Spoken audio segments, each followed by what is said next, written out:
Ya, selamat pagi Bapak Ibu Saudara Saudari sekalian, selamat pagi. Ya, puji Tuhan ya, kita boleh Tuhan hantarkan di tempat ini. Kita akan mulai ibadah kita pagi hari ini. Bapak Ibu Saudara silakan bersaat teduh. Kita menyiapkan hati kita, menenangkan hati dan pikiran kita supaya kita bisa fokus kepada Tuhan.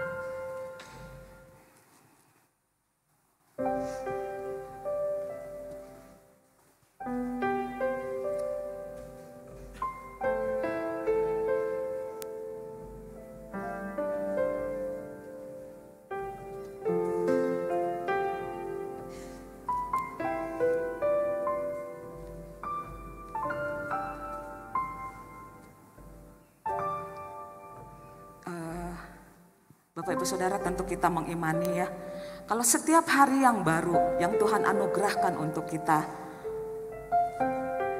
dan untuk kita pergunakan sebaik mungkin.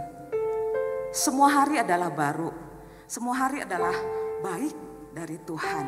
Yang membedakannya adalah sikap hati kita dan pikiran kita. Mari Bapak Ibu Saudara semua, kita bangkit berdiri. Mari kita menghadap Allah Tuhan kita dengan sikap yang terbaik. Kita mau memuji Tuhan, memuliakan Tuhan. Mazmur 118 ayat 24 dan 25 berbunyi demikian. Inilah hari yang dijadikan Tuhan.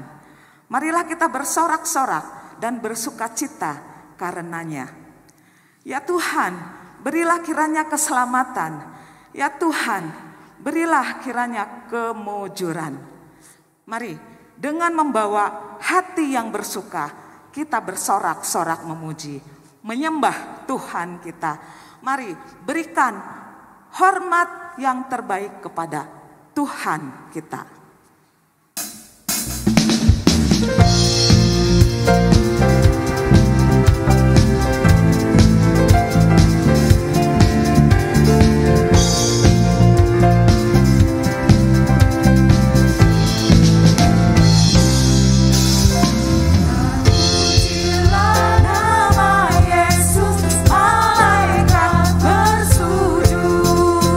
Sembah nama kota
Saudara Herman Yeremia. Jemaat yang dikasihi oleh Tuhan, ibadah kita pada pagi hari ini dapat diselenggarakan oleh karena pertolongan kita adalah di dalam nama Tuhan yang menciptakan langit dan bumi dan yang tetap setia memelihara umatnya sampai selamanya. Turunlah atas saudara sekalian anugerah dan damai sejahtera dari Allah Bapa dan dari Tuhan Yesus Kristus serta di dalam persekutuan dengan Roh Kudus. Hormat bagi Allah Bapa.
Silahkan duduk. Iya Bapak Ibu Saudara, sebagai pengantar dosa, sebagai pengantar pengakuan dosa, saya akan membacakan bagian firman Tuhan dari 1 Yohanes 1 ayat 10. Demikian firman Tuhan, jika kita berkata bahwa kita tidak ada berbuat dosa, maka kita membuat Dia menjadi pendusta dan firman-Nya tidak ada di dalam kita. Demikian firman Tuhan. Bapak Ibu, adalah suatu kesombongan yang luar biasa ya di hadapan Tuhan apabila ada di antara kita yang mengatakan bahwa dirinya tidak berdosa. Selain menipu diri sendiri, tentu juga berdusta di hadapan Tuhan yang Maha Tahu. Tuhan tahu segala keberadaan kita. Tuhan tahu pelanggaran dan dosa kita. Bahkan Tuhan juga tahu bagaimana cara menyelamatkan manusia dari keterpurukan di dalam dosa itu. Tuhan sudah membayar semuanya di kayu salib. Mari sama-sama kita katakan, terpujilah Tuhan yang sudah membayar semua dosa kita.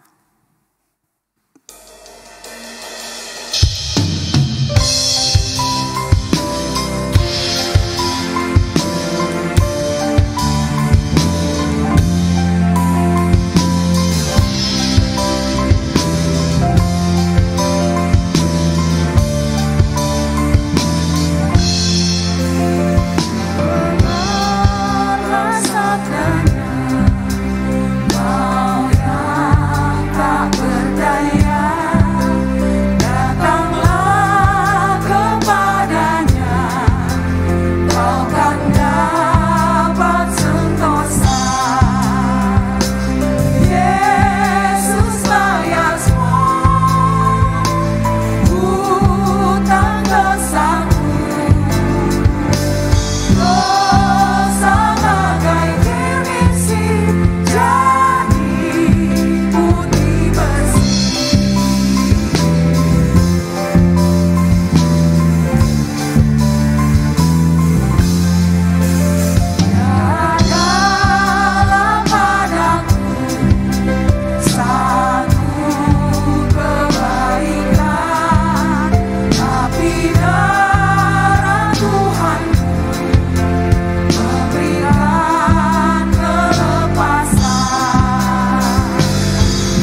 doa pengakuan dosa dan berita anugerah akan disampaikan oleh Pendeta Herman Yeremia.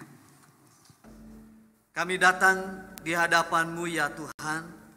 Kami sungguh menyadari ketika kami datang ke rumah-Mu, kami datang untuk mendekat kepada Tuhan. Kepada Allah yang Maha Kudus.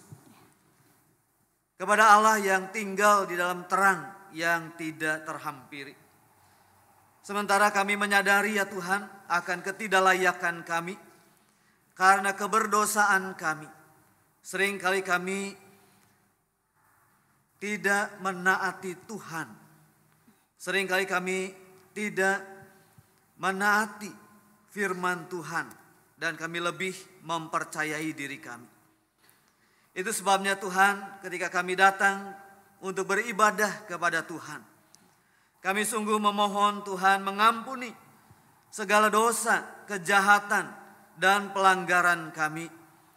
Dan kiranya Tuhan menyucikan hati kami dari segala pelanggaran dan dosa-dosa kami oleh darah Kristus yang kudus. Sehingga kami dilayakkan untuk kami datang beribadah kepada Tuhan. Dan Tuhan berkenan untuk ibadah kami. Ketika kami memuji Tuhan, memuliakan Tuhan, kiranya Engkau bertahta di atas puji-pujian kami. Tuhan juga memberkati dan memakai setiap pelayan-pelayan Tuhan yang akan melayani untuk boleh membawa kami masuk di dalam hadirat Tuhan. Demikian juga hamba-Mu yang akan memberitakan firman Tuhan. Setiap pelayan-pelayan Tuhan yang terlibat di dalam pelayanan ini, Tuhan memakainya. Dan kiranya Tuhan memimpin ibadah ini dari awal hingga akhirnya. Di dalam nama Tuhan Yesus kami berdoa dan mengucap syukur. Amin.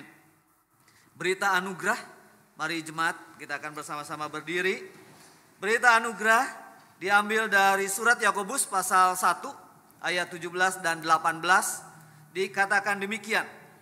Setiap pemberian yang baik dan setiap anugerah yang sempurna datangnya dari atas, diturunkan dari Bapa segala terang. Padanya tidak ada perubahan atau bayangan karena pertukaran. Atas kehendaknya sendiri, Ia telah menjadikan kita oleh firman kebenaran, supaya kita pada tingkat yang tertentu menjadi anak sulung di antara semua ciptaannya. Jemaat silakan duduk. Kita akan mendengarkan pujian yang akan dipersembahkan oleh Paduan Suara Pemuda.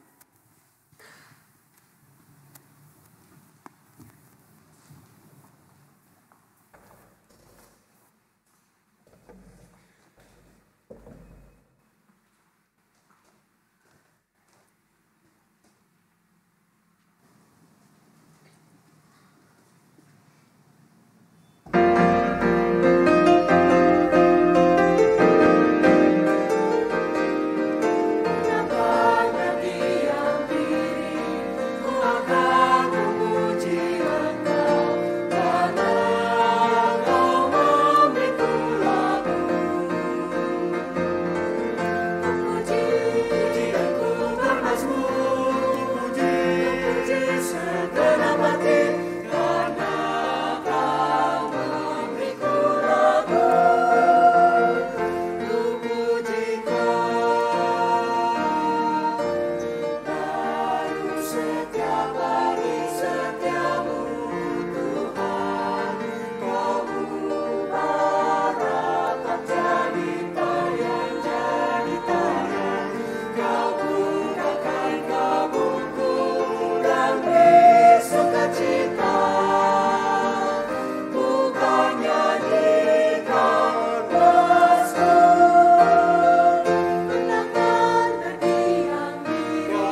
Ya, terima kasih untuk pujiannya.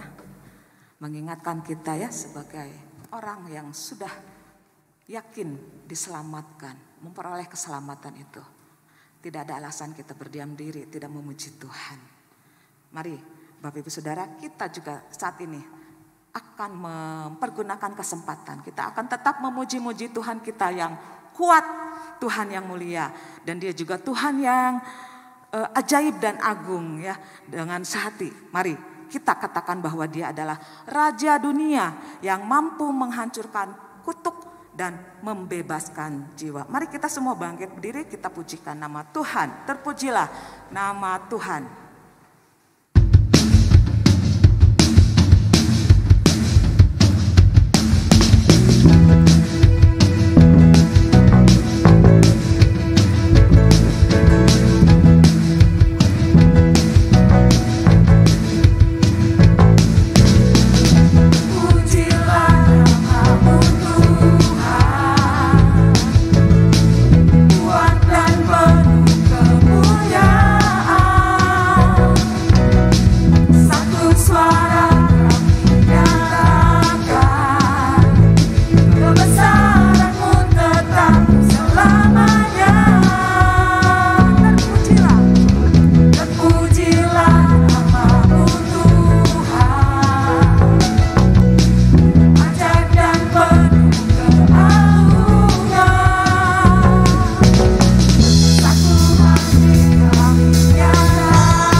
Bapak Ibu Saudara, saya tahan semuanya untuk tetap bangkit berdiri. Sebentar lagi kita akan mendengarkan firman Tuhan yang akan menjadi berkat yang baru untuk kita. Mari kita sambut firman Tuhan. Kita katakan, setiap waktu kami perlu Kau Tuhan.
Tiba saatnya ya Tuhan, kami akan bersama-sama mendengarkan dan merenungkan firman Tuhan. Kiranya Tuhan membuka pikiran kami supaya kami dapat mengerti firman Tuhan yang diberitakan pada pagi hari ini. Dan kiranya firman Tuhan adalah bagi diri kami sendiri, supaya kami semakin dibentuk, semakin didewasakan oleh setiap kebenaran firman-Mu. Dan ketika hati kami dibuka kepada firman-Mu, kiranya Roh Kudus bekerja dengan leluasa, seturut dengan kehendak Tuhan. Pakailah hamba-Mu di dalam segala kekurangan, keterbatasannya, untuk boleh memberitakan firman Tuhan ini dengan baik, benar, dan jelas bagi setiap kami. Berfirmanlah Tuhan, kami siap untuk mendengarkan. Di dalam nama Tuhan Yesus Kristus kami berdoa. Amin. Jemaat dipersilahkan untuk duduk kembali.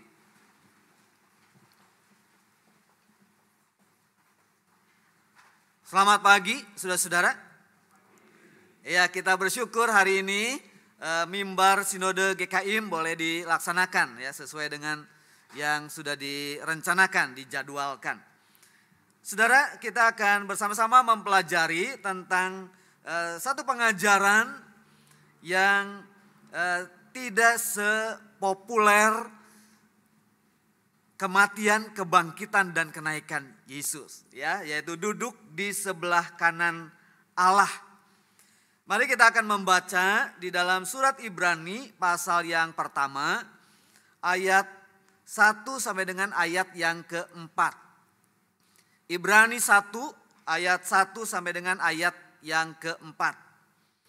Kalau sudah menemukan, saya akan membacakan ayat-ayat ini untuk kita sekalian. Demikian firman Tuhan. Setelah pada zaman dahulu Allah berulang kali dan dalam pelbagai cara berbicara kepada nenek moyang kita dengan perantara nabi-nabi, maka pada zaman akhir ini Ia telah berbicara kepada kita dengan perantaraan anaknya, yang telah Ia tetapkan sebagai yang berhak menerima segala yang ada. Oleh Dia, Allah telah menjadikan alam semesta. Ia adalah cahaya kemuliaan Allah dan gambar wujud Allah, dan menopang segala yang ada dengan firman-Nya yang penuh kekuasaan. Dan setelah Ia selesai mengadakan penyucian dosa, Ia duduk di sebelah kanan yang maha besar, di tempat yang tinggi, jauh lebih tinggi daripada malaikat-malaikat, sama seperti nama yang dikaruniakan kepadanya jauh lebih indah daripada nama mereka. Saudara-saudara, ada seorang pemecah rekor jalan kaki dari New York ke San Francisco. Ya, itu jarak dari New York ke San Francisco itu 4.676 kilometer. Ya, kalau ditempuh dengan jalan kaki itu jauh, sangat jauh sekali. Perjalanan itu saudara, entah ditempuh dengan kendaraan pasti ya, itu membutuhkan waktu 43 jam untuk sampai ke sana. Bisa dibayangkan kalau berjalan kaki itu bisa berlipat-lipat kali lamanya gitu ya, dari New York ke San Francisco itu. Tetapi orang ini berhasil memecahkan rekor ya, dengan berjalan kaki. Dan kemudian ia ditanyai, rintangan terbesar apa yang kamu hadapi ketika kamu menempuh perjalanan sejauh itu? Dari pertanyaan itu dibayangkan bahwa pasti selain perjalanan itu cukup jauh, tetapi mereka juga tahu bahwa tantangan-tantangan yang dihadapi adalah orang itu harus menempuh perjalanan melewati gurun pasir yang panas, kering, dan tandus. Nah, itu ada satu perjalanan yang berat. Barangkali dipikir itu adalah tantangan yang paling berat. Tetapi orang yang memecahkan rekor itu berkata, ya memang perjalanan melewati gurun pasir yang tandus, kering itu perjalanan yang melelahkan dan berat sekali. Tetapi yang menjadi tantangan terberat adalah ketika pasir memasuki sepatu yang saya pakai. Saudara, ketika mendapatkan jawaban ini tentu mengejutkan, bukan? Mengherankan. Sekecil itu kamu sebut sebagai tantangan yang terberat. Mengapa pasir yang memasuki sepatu yang kamu pakai itu menjadi tantangan paling berat di dalam perjalananmu? Orang itu mengatakan bahwa ketika pasir itu memasuki sepatu saya dan saya membiarkan pasir itu terinjak oleh bagian bawah kaki saya, pasir itu akan sedikit demi sedikit melukai kaki saya. Dan itu pada akhirnya akan membuat saya menyerah di dalam perjalanan ini. Saya tidak akan lagi dapat berjalan menyelesaikan tantangan ini untuk berjalan dari New York ke San Francisco. Saya pasti akan terhenti oleh pasir yang masuk ke dalam sepatu saya. Saudara, ketika kita bicara tentang soal kematian Kristus, kebangkitan Kristus atau bahkan kenaikannya ke surga, itu adalah peristiwa-peristiwa besar, bukan? Yang kita peringati, kita rayakan bersama-sama. Tetapi bagaimana dengan perihal duduknya dia di sebelah kanan Allah yang segera terjadi ketika dia naik ke surga? Itu cenderung diabaikan, cenderung dilupakan. Dianggap bahwa pengajaran itu hanya satu aspek kecil dari karya Kristus. Salah. Saudara-saudara, kenaikan Yesus ke surga dan duduknya dia di sebelah kanan Bapa itu adalah salah satu aspek penting dari karya Kristus. Kenaikannya ke surga merupakan bagian penting dari pemuliaannya. Dan duduknya Kristus di sebelah kanan menandai aspek pemerintahannya yang kekal di dalam pemuliaan. Maka perihal duduknya Kristus di sebelah kanan Bapa di surga adalah bagian penting yang tidak terpisahkan dari karya keselamatan Kristus itu. Saudara, Gerard Bray memberikan pengamatan yang baik dengan mengatakan bahwa pengajaran tentang duduk di sebelah kanan Allah sekarang ini hanya tinggal sebatas ada di dalam pelajaran dari buku-buku teologi. Hanya sebatas pengajaran di STT, di Sekolah Tinggi Teologi. Tetapi yang secara pasti mengalami kemunduran yang relatif di dalam kepentingan praktisnya. Orang sekali berpikir apa pentingnya dia duduk di sebelah kanan Allah. Padahal itu menentukan dan itu adalah aspek yang penting di dalam pemerintahannya yang kekal di dalam pemuliaan. Saudara, kenaikan Yesus ke surga adalah jalan masuk ke dalam kemuliaan yang dimilikinya. Dan itu kemudian dideskripsikan dengan frasa duduk di sebelah kanan Allah. Jauh lebih tinggi dari malaikat-malaikat.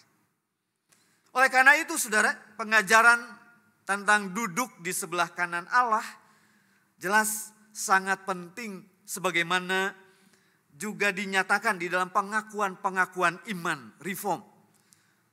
Di dalam Credo Nicea dikatakan bahwa ia naik ke surga dan duduk di sebelah kanan Allah. Dari sana ia akan datang untuk menghakimi orang yang hidup dan yang mati. Dan kerajaannya tidak akan berakhir. Di dalam pengakuan iman rasuli dinyatakan hal yang sama. Di dalam pengakuan iman Westminster juga dikatakan bahwa dia naik ke surga dan duduk di sebelah kanan Bapaknya. Dan saudara, kalau kita melihat di dalam Injil, Yesus pun mengajarkan ini, memberitahukan tentang perihal duduknya di sebelah kanan Bapa di surga.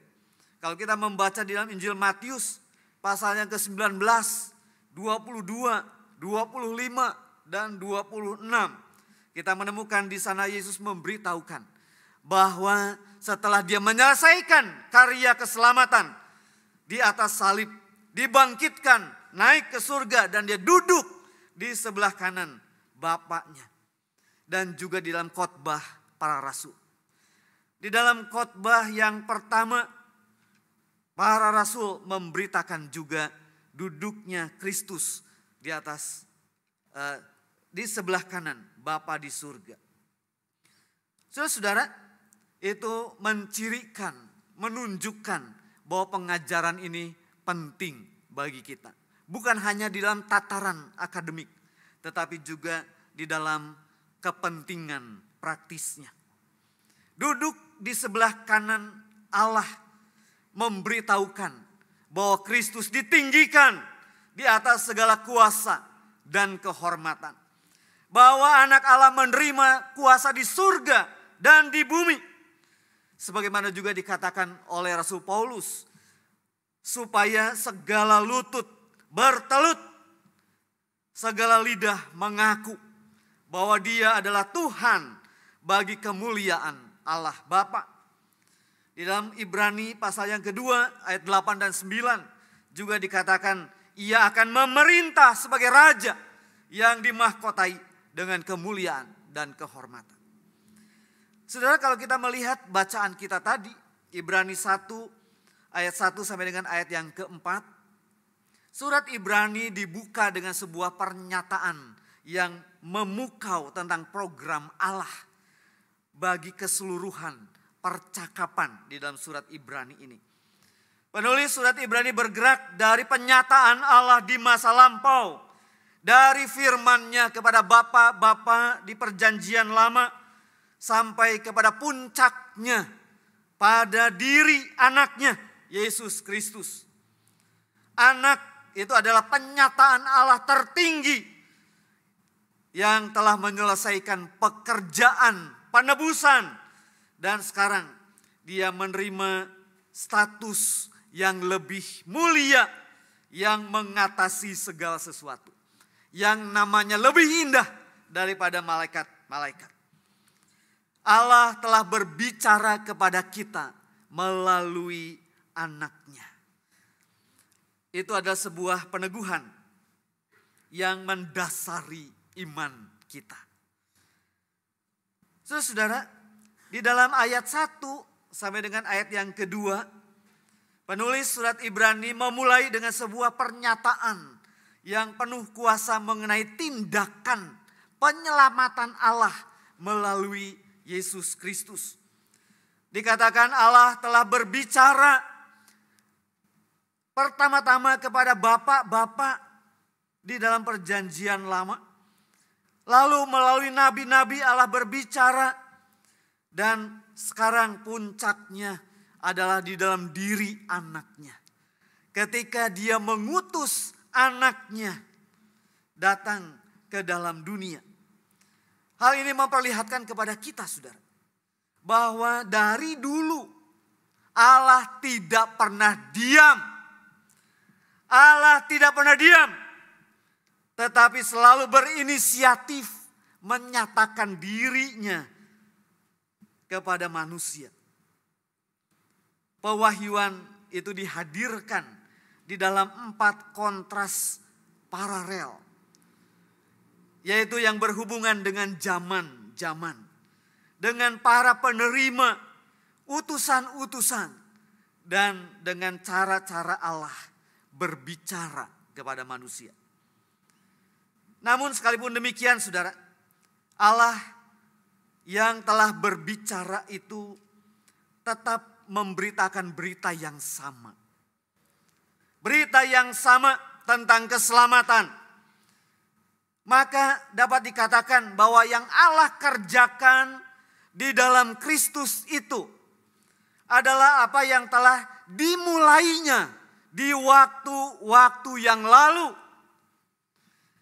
Dan apa yang dikerjakannya melalui Kristus itu adalah puncaknya, klimaksnya. Saudara, menarik sekali, ada dua kata Yunani untuk menunjukkan kata keterangan pelbagai cara. Dua kata Yunani itu adalah polimeros dan politropos. Apa itu polimeros? Polimeros itu memiliki arti di dalam banyak bagian. Artinya adalah Allah telah berbicara kepada nenek moyang kita di dalam bagian demi bagian. Sedangkan politropos artinya di dalam banyak cara. Nah, ini menunjukkan variasi dari cara Allah berbicara kepada manusia. Maka saudara, penting untuk kemudian melihat bahwa penyataan Allah kepada para nenek moyang dari umat Allah itu bersifat progresif. Progresif. Tetapi kita perlu memahami yang dimaksud dengan progresif itu bukan kemajuan. Allah tidak berbicara sedikit demi sedikit, menambahkan kepada yang sedikit sehingga menjadi banyak, bukan seperti itu. Progresif but not progression. Progresif but not progression. Artinya saudara, Allah berbicara, firman Allah bersifat menentukan, final, tidak datang kepada mereka di masa lampau, tetapi firman Allah itu final datang melalui anaknya, Yesus Kristus. Maka saudara,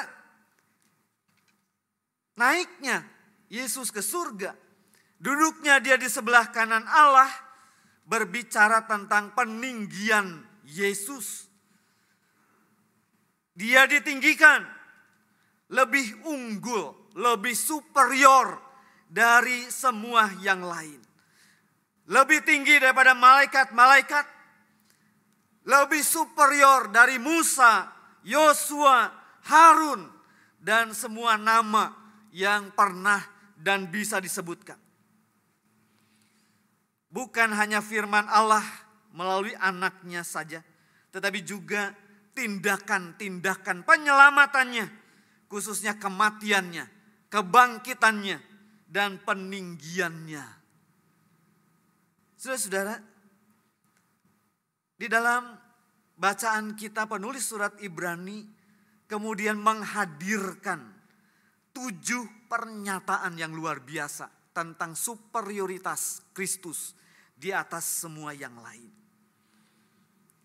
Yang pertama, penulis surat Ibrani mengatakan bahwa Yesus itu adalah Mesias, juru selamat. Dia adalah anak Allah. Seorang yang Allah tetapkan atas segala sesuatu. Seorang yang Allah tetapkan atas segala sesuatu. Bagi dia dan oleh dia segala sesuatu itu ada. Dia yang terutama dari yang lain. Yang sulung dari semua ciptaan. Yang terutama dari segala yang diciptakan. Saudara, itu dikutip dari Mazmur 2 ayat yang ke-8. Yang ditujukan kepada Tuhan yang diurapi sebagai anak Allah. Yang kedua, penulis surat Ibrani mengatakan bahwa keunggulan Kristus itu sebagaimana dinyatakan di dalam pernyataan yang menceritakan apa yang telah Allah kerjakan melalui pengutusan Sang Anak. Melalui Dia Allah telah menjadikan alam semesta. Melalui Dia Allah telah menjadikan segala sesuatu. Tanpa Dia tidak ada sesuatu pun yang telah jadi. Kalau kita membaca di dalam Injil Yohanes pasal 1 ayat 1 sampai dengan 3. Lalu membaca di dalam Kolose 1 ayat yang ke-15. Di sana dinyatakan bahwa di dalam Dia segala sesuatu diciptakan. Tanpa Dia tidak ada sesuatu pun yang telah diciptakan. Yesus yang sulung dari semua ciptaan. Dia adalah pencipta. Dia adalah Allah yang telah menjadikan alam semesta ini. Kristus juga adalah ahli waris atas segala sesuatu. Dia adalah mediator ciptaan. Dia adalah pencipta segala sesuatu.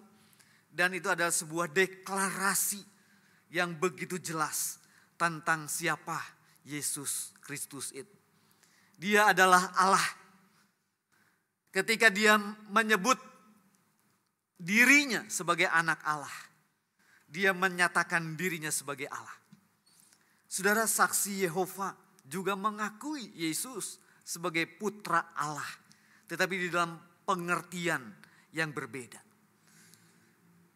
Bagi saksi Yehova, Yesus itu bukan Allah, tidak setara dengan Allah.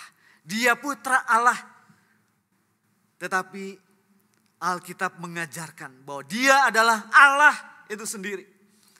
Ketika Dia menyebut dirinya sebagai anak Allah, orang-orang Farisi, ahli-ahli Taurat mengambil batu, hendak merajam Dia, melempari Dia dengan batu.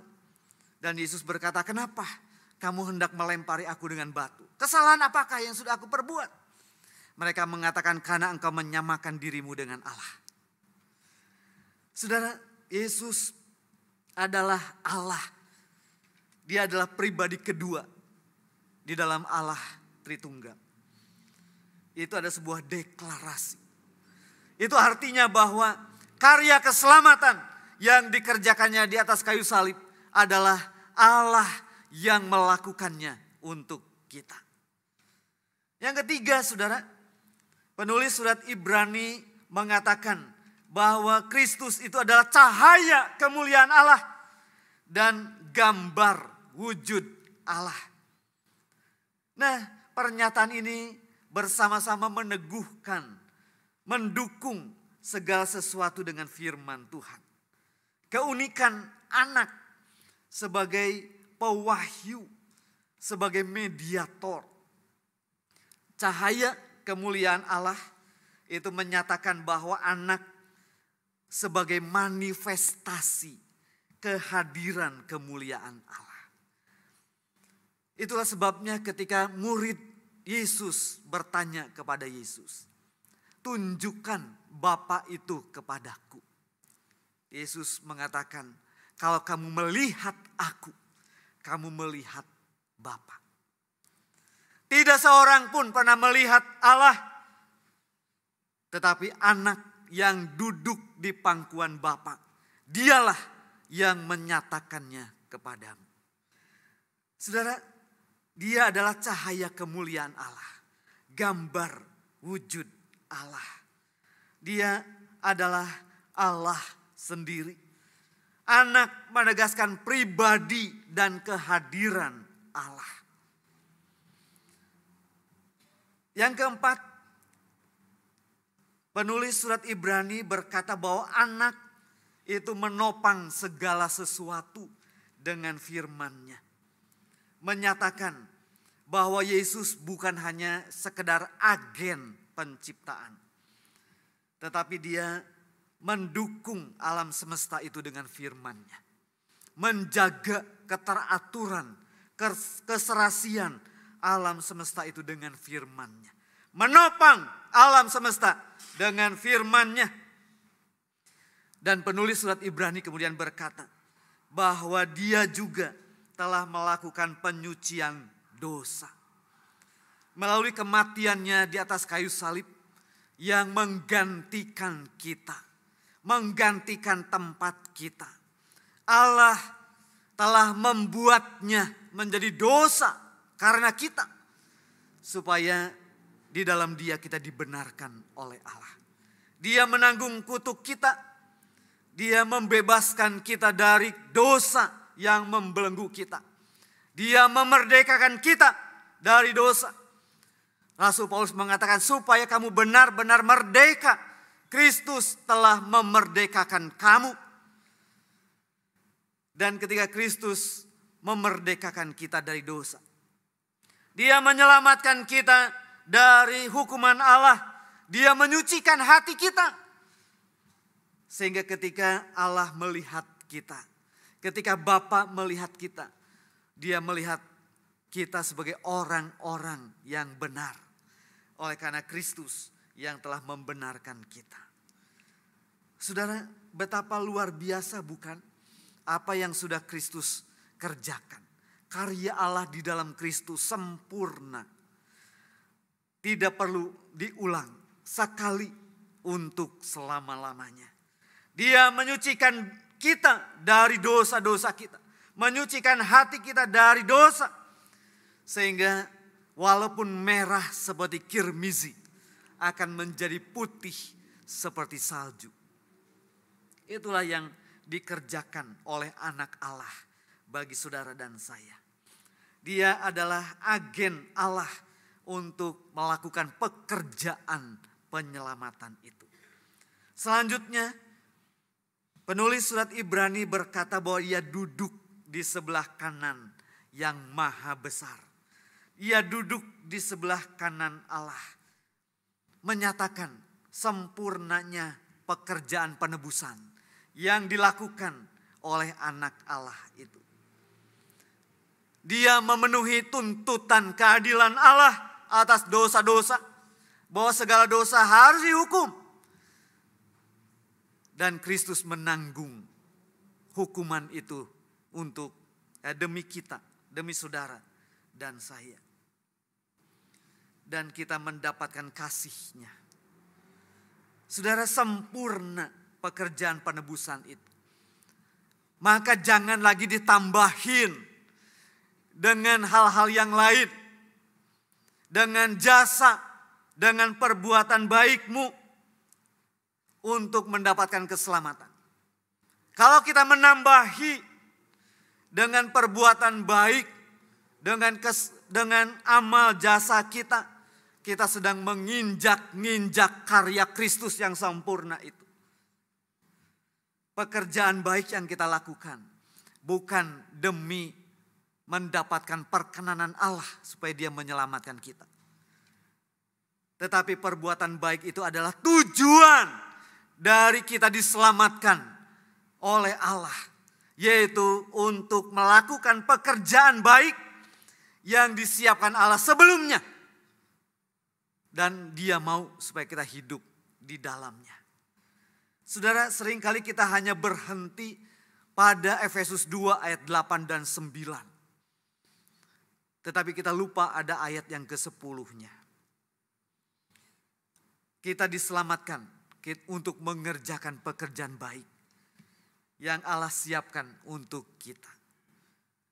Saudara-saudara, pengumuman tentang peninggian anak sebagai yang duduk di sebelah kanan Allah itu dikutip dari Mazmur 110 ayat 1.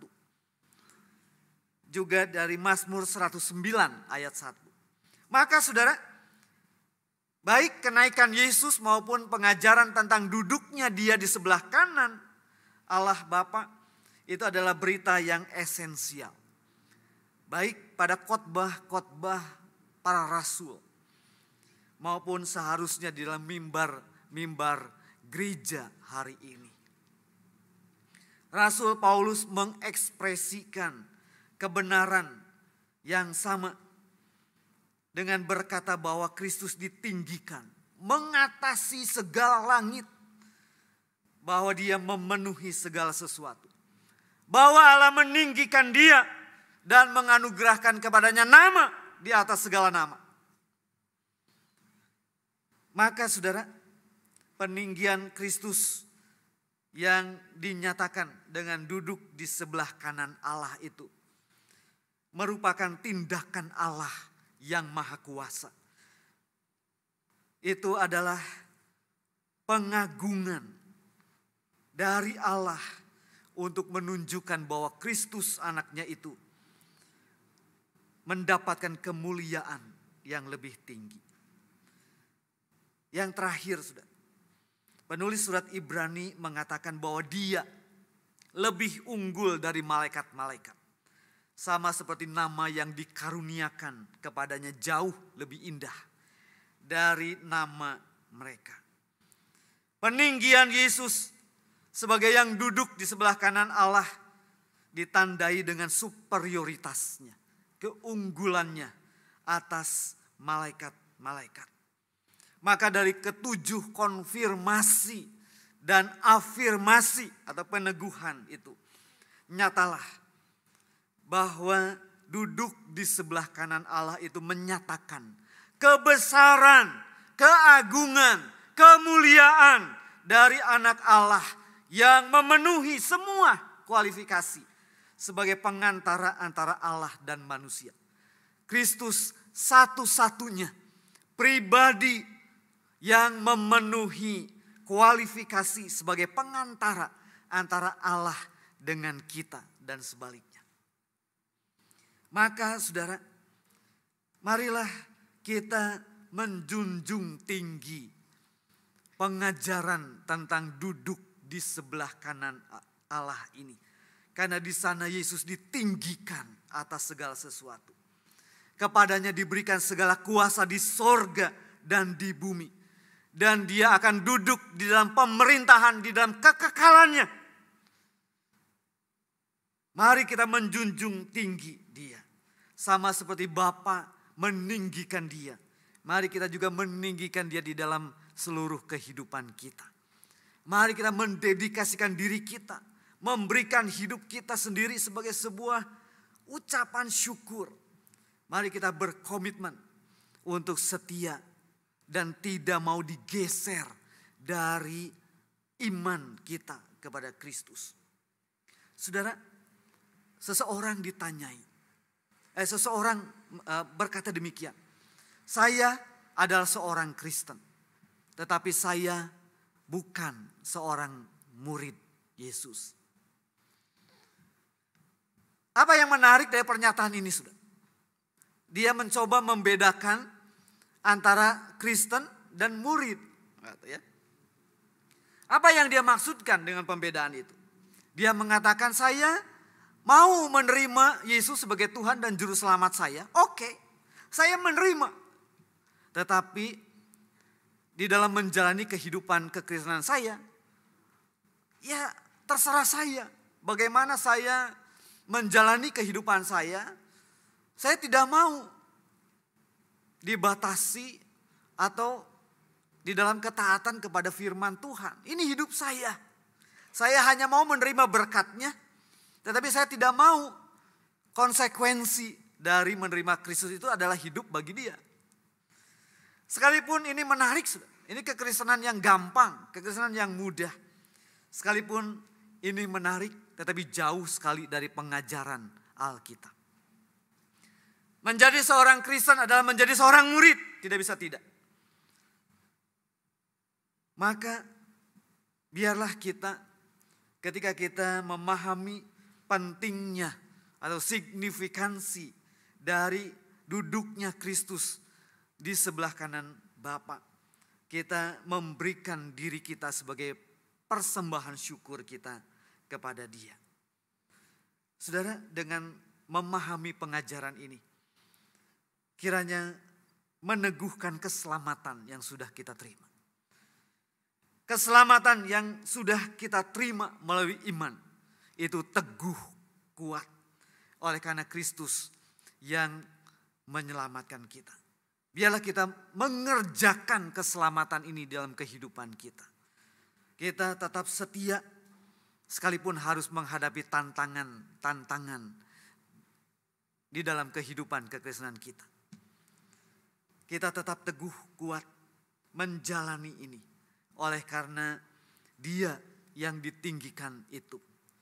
Dia yang kemudian akan datang kembali bagi kita sekalian. Kiranya Tuhan memberkati kita sekalian. Mari kita akan berdoa. Tuhan, kami bersyukur untuk firman-Mu yang sudah diberitakan kepada kami pada pagi hari ini. Bersyukur ya Tuhan, kalau Engkau adalah Allah yang mati, bangkit, naik ke surga, bahkan Engkau ditinggikan, duduk di sebelah kanan Bapa di surga. Biarlah kami boleh meninggikan Engkau di dalam seluruh kehidupan kami. Berkomitmen untuk hidup taat, setia, dan mengasihi Tuhan sampai akhir hidup kami. Dan biarlah Tuhan melalui firman Tuhan ini, kepastian keselamatan kami semakin teguh. Kami terus dipegang oleh kasih karunia Tuhan. Dan kami juga boleh pergi bersaksi tentang karya Kristus yang menyelamatkan ini. Di dalam nama Tuhan Yesus kami berdoa. Amin.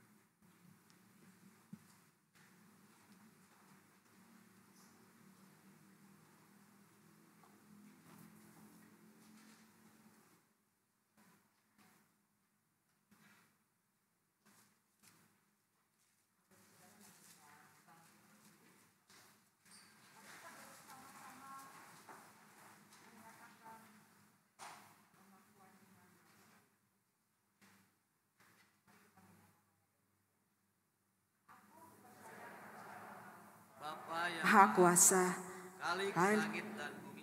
dan kepada Yesus Kristus anaknya yang tunggal, Tuhan kita, yang dikandung dari Roh Kudus, lahir dari anak darah Maria, yang menderita sengsara di bawah pemerintahan Pontius Pilatus, disalibkan, mati dan dikuburkan, turun ke dalam kerajaan maut. Pada hari yang ketiga, bangkit pula dari antara orang mati, naik ke surga, duduk di sebelah kanan Allah, Bapa yang Maha Kuasa, dan dari sana Ia akan datang untuk menghakimi orang yang hidup dan yang mati. Aku percaya pada Roh Kudus, gereja yang kudus dan am, persekutuan orang kudus, pengampunan dosa, kebangkitan tubuh dan hidup yang kekal. Amin. Ya jemaat silakan duduk kembali. Kita akan mendengarkan presentasi dari panitia bulan keluarga. Silakan Diaken Joniko.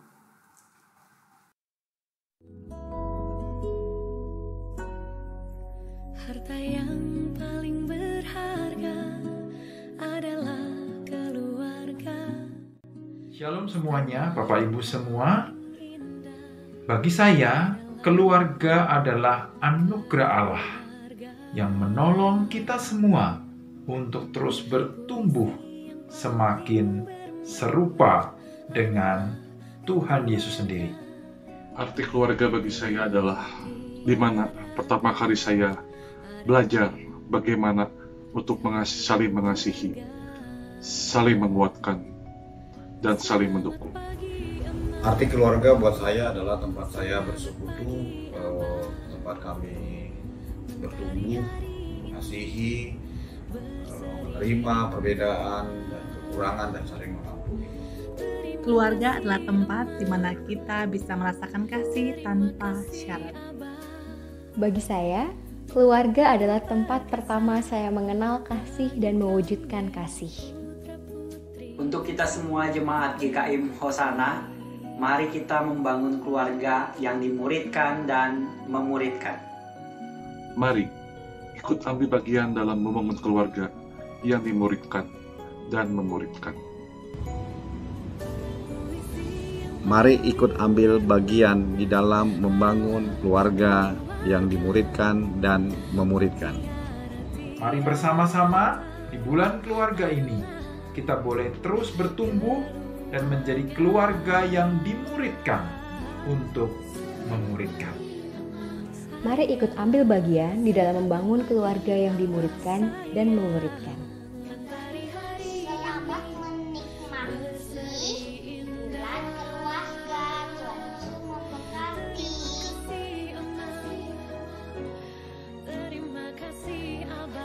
Selamat pagi Bapak Ibu sekalian semuanya. Izinkan saya Joni untuk mewakili tim bulan keluarga. Bulan Juni ini kita akan menyambut bulan keluarga secara bersama-sama. Saya akan memulai penjelasan saya dengan mengutip satu pernyataan. In family relationship, love is really spell time. Jadi kalau kita bicara mengenai kasih, cinta, harusnya kita rela memberikan waktu. Memberikan waktu untuk anak-anak, memberikan waktu untuk orang tua, memberikan waktu untuk orang-orang di sekitar kita.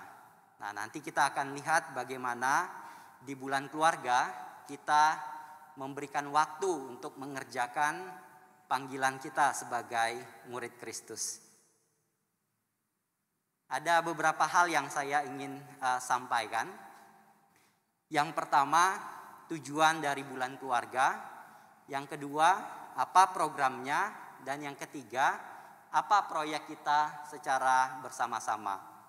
Ada 2 tujuan, 5 program, 2 proyek bersama kita. Mudah ya, ingatnya ya. 2, 5, 2. Nah, saya akan mulai dari tujuannya. Bulan keluarga mengambil tema dimuridkan dan memuridkan. Jadi kita mau mengajak jemaat sekalian untuk memikirkan hal ini secara bersama-sama. Bagaimana kita sebagai murid Kristus rela atau memberikan diri untuk dimuridkan dan rindu juga untuk memuridkan kembali. Melihat orang-orang yang belum mengenal Kristus untuk boleh mengenal Kristus dan kasih-Nya. Ini tujuan yang pertama dari bulan keluarga kita. Dan tujuan yang kedua adalah melayani secara terintegrasi atau sinergi. Jadi nanti bulan keluarga itu programnya ada yang dari ibadah, ada yang dari kelompok kecil, ada yang dari sekolah minggu, dan kita semua jemaat GKIM Hosana. Jadi kita mau bersinergi, bergerak secara terintegrasi, gerakan bersama. Saya ingat teman saya selalu bilang, saya sebenarnya nggak takut hujan karena mereka keroyokan aja, makanya saya takut. Artinya apa? Kalau kita bergerak bersama-sama, mestinya ada kekuatan yang orang lain akan lihat. Tujuan bulan keluarga yang kedua adalah mengajak kita untuk sama-sama berintegrasi sebagai jemaat GKIM Hosana. Nah, dari 2 tujuan ini ada beberapa program yang kita ingin sampaikan. Tadi 2 tujuan, 5 ya programnya ya. Yang pertama adalah Open House KK. Di bulan Juni, kelompok kecil akan ada puluhan kelompok kecil akan open house. Membuka diri kepada jemaat yang belum terlibat di dalam kelompok kecil untuk hadir bersosialisasi dengan teman-teman kelompok kecil dan mendiskusikan 2 topik keluarga di minggu yang kedua dan minggu yang keempat secara khusus. Tema-tema keluarga akan didiskusikan di dalam kelompok kecil. Bagi jemaat yang belum pernah hadir di dalam kelompok kecil atau belum pernah kenal dengan teman-teman di kelompok kecil, bisa memilih kelompok kecilnya yang mungkin satu daerah atau yang satu usia atau yang satu nama, nggak mungkin ya. Jadi yang relate lah dengan kita ya, supaya nyaman ikut kelompok kecil mendiskusikan tema-tema keluarga, 2 tema saja di minggu kedua dan minggu keempat. Untuk 150 pendaftar pertama bagi jemaat yang belum pernah ikut kelompok kecil akan diberikan satu buku devosi sebagai pendamping bulan keluarga. Devosi tentang sacred parenting. Jadi teman-teman bisa juga menjadikannya sebagai bahan saat teduh harian untuk di masa bulan keluarga ini. Jadi teman-teman diundang untuk mendaftarkan diri bagi yang belum terdaftar, tetapi bagi yang sudah terdaftar menunggu nanti sampai tanggal 5 Juni baru bukunya dibagikan ke teman-teman yang sudah tergabung di dalam kelompok kecil. Jadi kita dahulukan bukunya, buku devosinya bagi yang belum tergabung di dalam kelompok kecil. Setelah itu kalau ada sisa baru kita berikan kepada teman-teman yang sudah tergabung di dalam kelompok kecil.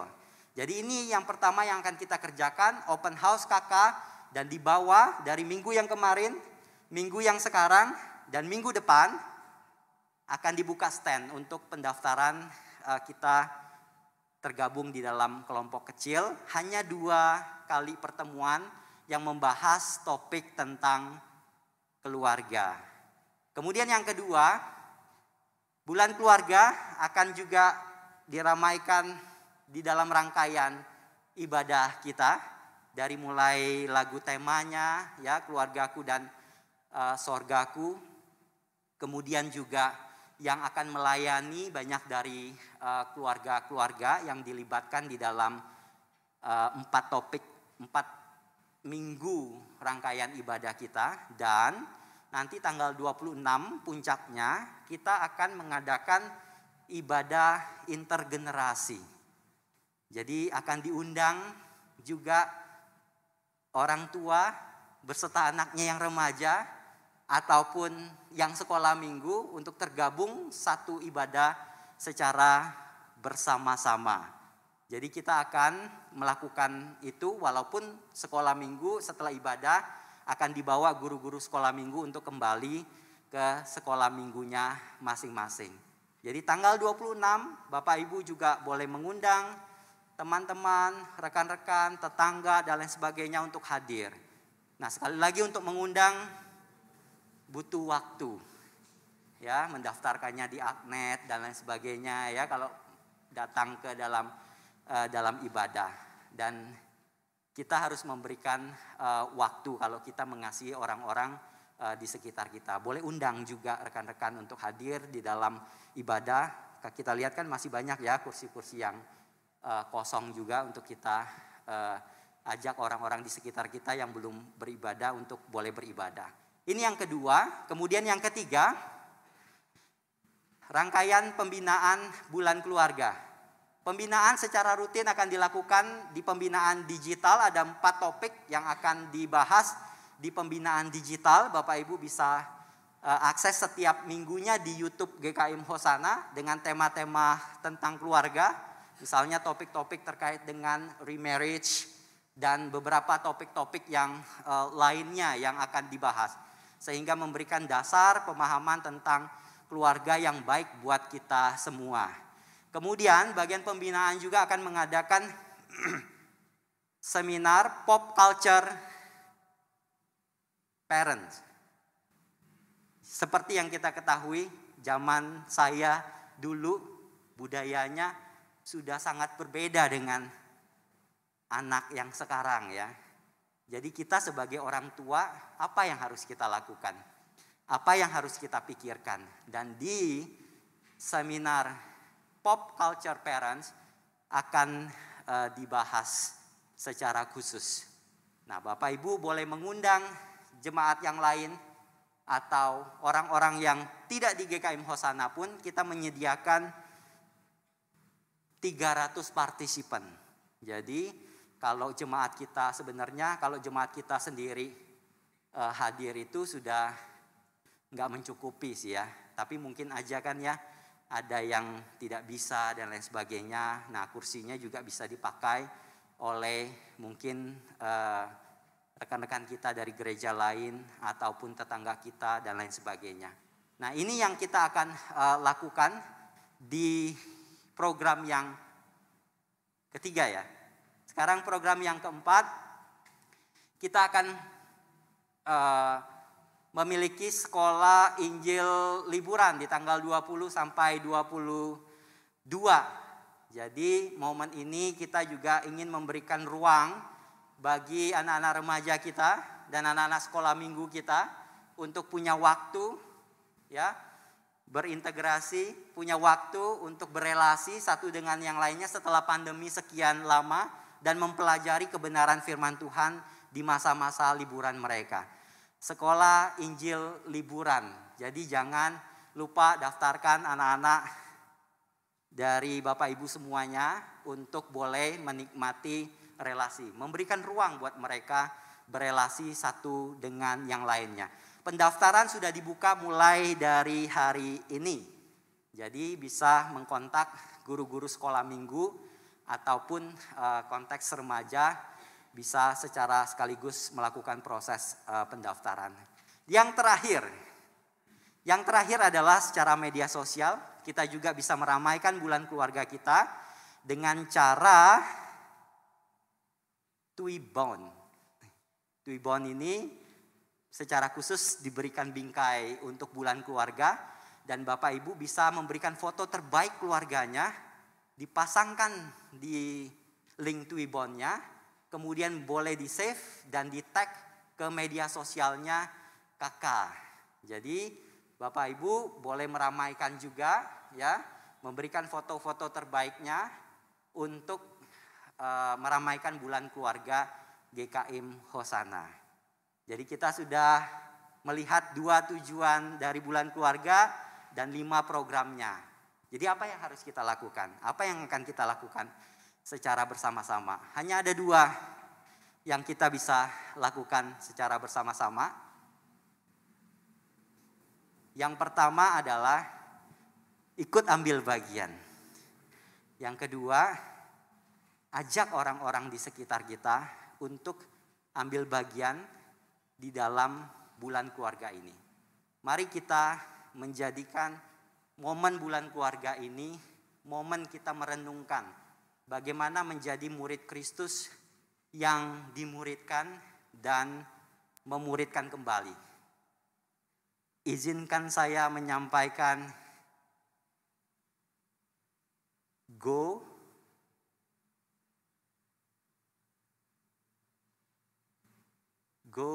ma wo untuk pecinta Korea. Dan terima kasih untuk yang bukan pecinta drama Korea. Terima kasih.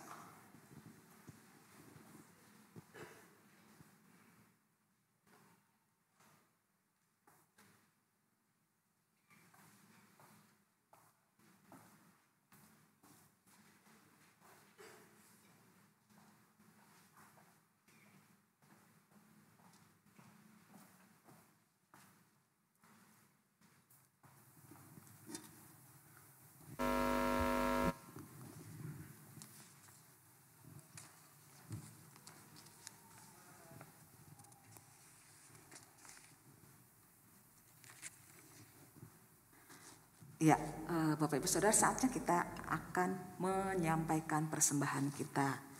Ya, persembahan bisa disampaikan dengan 2 cara ya. Pertama, bisa melalui amplop yang sudah tersedia dan nanti waktu keluar Bapak Ibu bisa memasukkannya di belakang ya. Yang kedua dengan scan QR atau transfernya ke rekening gereja.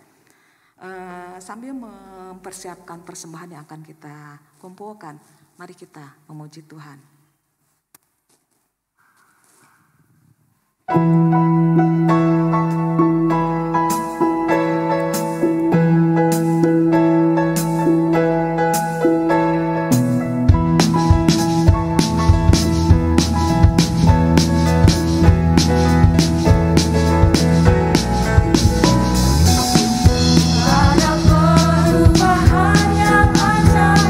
Sejak Yesus di hati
Mari sama-sama kita berdoa, bersyukur untuk persembahan yang sudah terkumpul.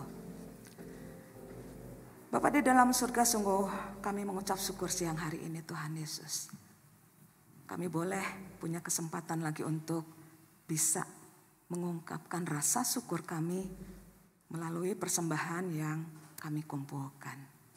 Biarlah Tuhan, persembahan yang sudah terkumpul bukan hanya untuk mendukung pekerjaan Tuhan di gereja kami, Tuhan. Kami rindu, dan kalau Tuhan berkenan, persembahan yang terkumpul juga bisa menolong orang-orang yang membutuhkan. Biarlah Tuhan juga yang boleh memberikan hikmat kepada pengurus gereja untuk mengelola persembahan ini. Di dalam nama Tuhan Yesus kami berdoa dan bersyukur. Amin.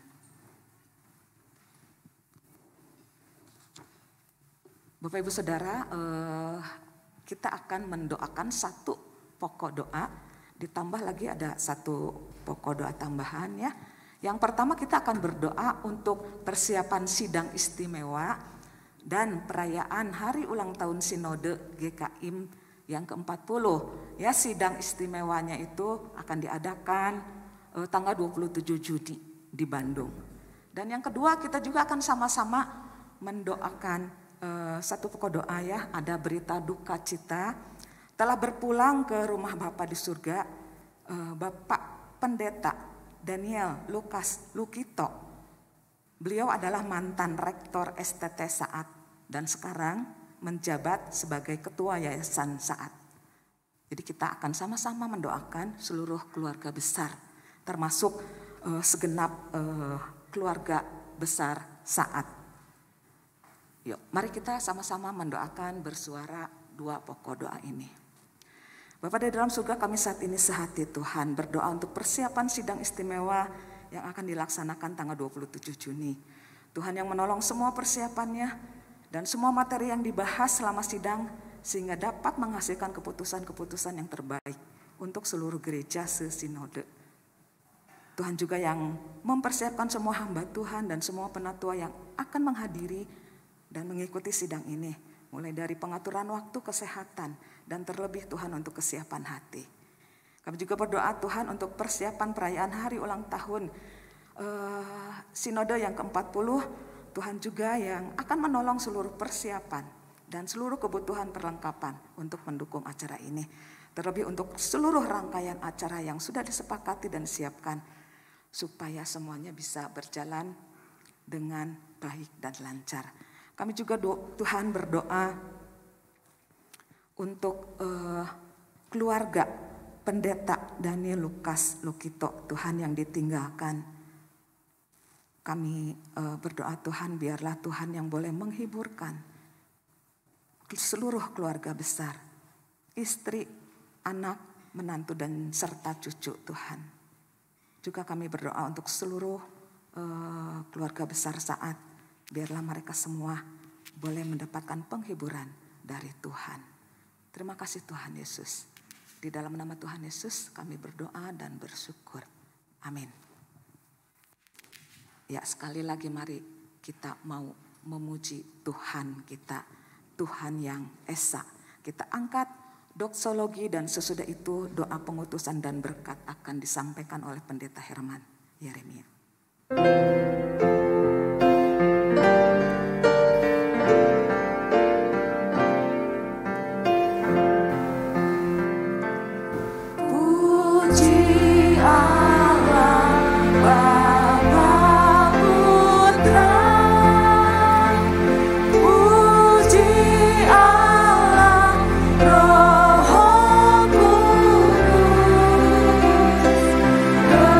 Meninggalnya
Jemaat yang dikasihi oleh Tuhan, kamu telah menerima Kristus Yesus Tuhan kita. Karena itu hendaklah hidupmu tetap di dalam Dia. Hendaklah kamu berakar di dalam Dia dan dibangun di atas Dia. Hendaklah kamu bertambah teguh dalam iman yang telah diajarkan kepadamu, dan hendaklah hatimu melimpah dengan syukur. Arahkanlah hatimu kepada Tuhan, pulanglah dan terimalah berkat Tuhan. Kiranya anugerah dan kebaikan dan kasih dari Allah Bapa dicurahkan memenuhi kehidupanmu. Kiranya damai sejahtera Yesus Kristus senantiasa memelihara hati dan pikiranmu. Dan kiranya Allah Roh Kudus terus menyertai di sepanjang perjalanan hidupmu, menjadi penolongmu yang setia dan memampukanmu untuk hidup bagi Kristus, menjadi saksi-saksi bagi Kristus, mulai dari hari ini sampai selama-lamanya. Amin.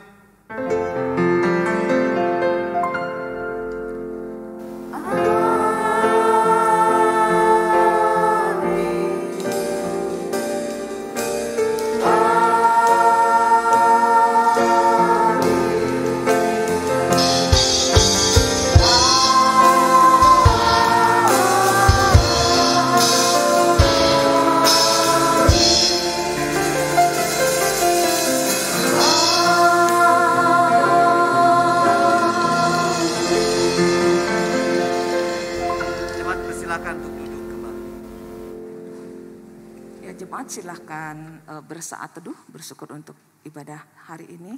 Dan sesudah bersaat teduh, saya harap tidak segera meninggalkan ruangan ya. Ada beberapa warta yang akan saya sampaikan.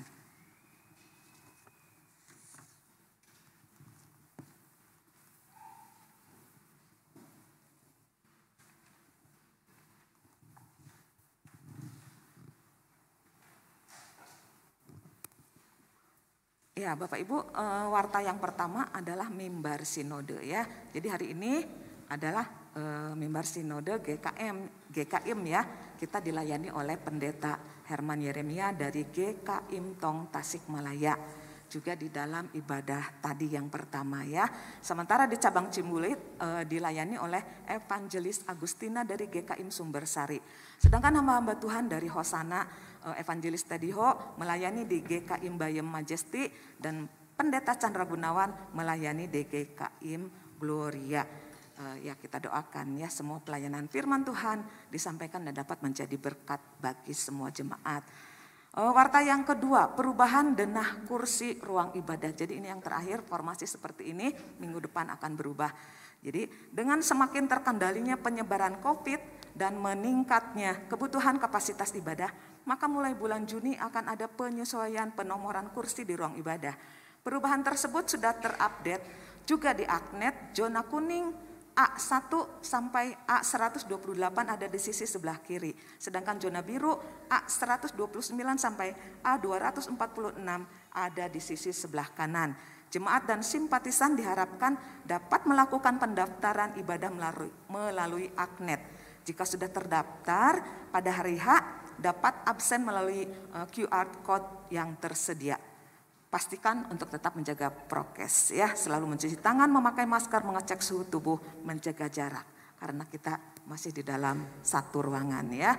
Warta yang ketiga, untuk sakramen baptis, upacara sidi dan atestasi. Baptis anak, baptis dewasa, sidi dan atestasi akan dilaksanakan pada tanggal 5 Juni minggu depan ya. Dalam ibadah umum kedua oleh Pendeta Chandra Gunawan. Bapak, Ibu, Saudara-saudari yang akan dibaptis, sidi dan atestasi adalah sebagai berikut. Untuk baptis anak, yang pertama Felix Andrew Lim, anak dari Evangelis Henry dan Ibu Tan Christine Setianingsih.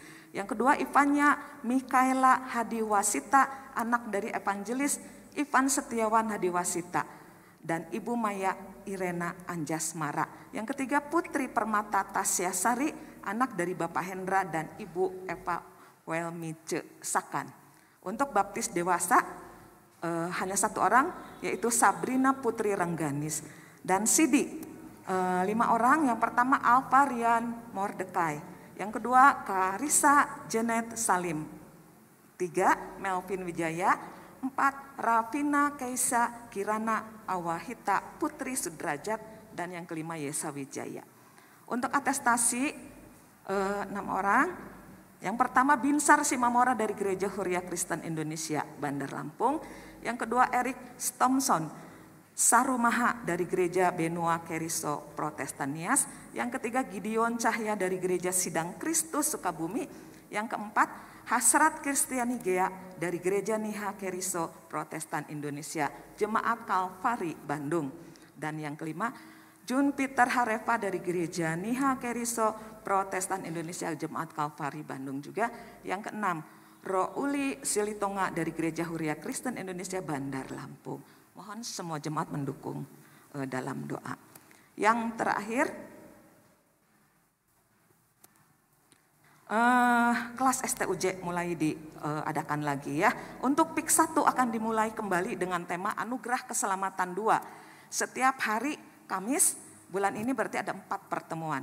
Tanggal 2, 9, 16, dan 23. Seperti biasa jam 7 malam ya dimulainya. Pengajarnya adalah Bapak Pendeta Antoni Nathan MDiv ya. Link pendaftaran juga tertera. Jadi link Zoom biasanya dibuka 10 menit sebelum acara dimulai, sebelum jam 7. Sedangkan link YouTube 5 menit sebelum jam 7.